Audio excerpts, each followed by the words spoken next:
I can't believe we've got episode 26 premiering next week, which is going to be the end of our first season. And like Tammy said, we're going to show you a sneak peek of that full episode in a little bit. Wait, we're taking pictures of crowd. Yeah, sorry. But the first thing we're going to do is talk to how many of you there are.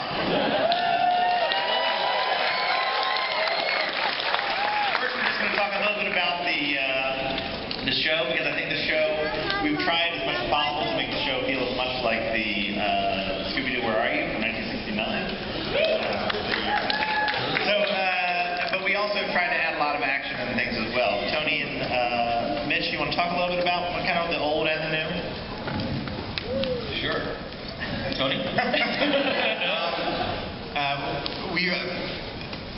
We're big fans of Scooby-Doo, number one, all of us are, and we're fans of everything that's ever happened in Scooby-Doo, the whole pantheon of characters and different series, and to us the real touchstone, the one that we really focused on proudly because it was the show that we grew up with more than the other ones, was Scooby-Doo, Where Are You? So when we started Mystery Incorporated, we always went, well, let's kind of start with Scooby-Doo, Where Are You in a way, and then kind of build from there and make our own show and all that. But we do, you all know because you watch the show, but we borrow things from the entire history of Scooby-Doo, or any Hanna-Barbera property, and then do the weirdo Mystery Incorporated version of it. Yeah. We started, I think the first thing, we talked a little bit about this last year, the first thing we did was we looked at the original shows and we were kind of like, well, the funny thing was nobody actually knew how old they were.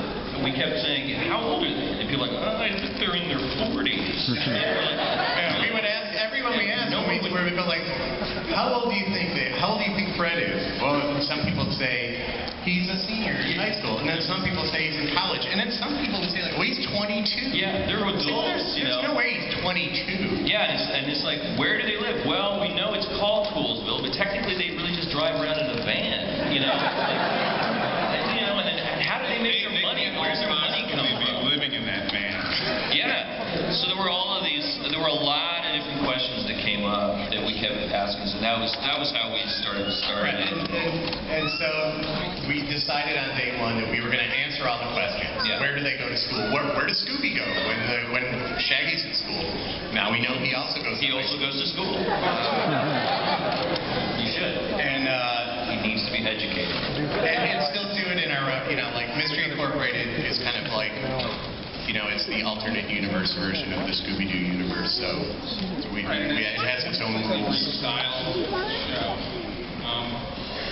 But it still feels like the sort of like the original time period, all of the costumes and stuff are as if it's still 1969, 1970. Fred's ascot kind of rules the universe.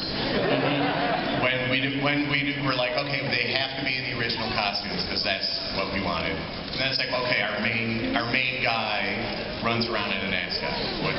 So that's like, okay, we have to create an entire universe that supports that. Yeah, and we did. If you watch the show, and the character designers are a big part of this, they slip in old characters from past Hanna-Barbera shows, but mainly past shows from like the 70s. And one of the things we did when we were designing the show, and Derek Wyatt is the lead character designer on the show, Derek did the Transformers show and Teen Titans, and is a huge talent. We went and bought catalogs from like Montgomery Ward, Sears, JCPenney's.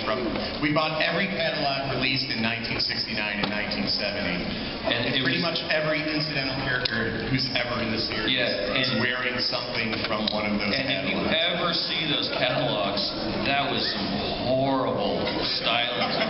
Just the work. Like we were looking at just getting people really dressed like this. Did they? Oh yes, they did. They wanted to dress like that. Okay. All right. So because we talk a lot about what works with Scooby, because obviously it's a show that's been around forever, and the thing that we always talk about are the 3 F's: food, flashlights, and fear. And so what we're going to do first is show you a little clip that we put together of how much I think the old fun and comedy and eating is from the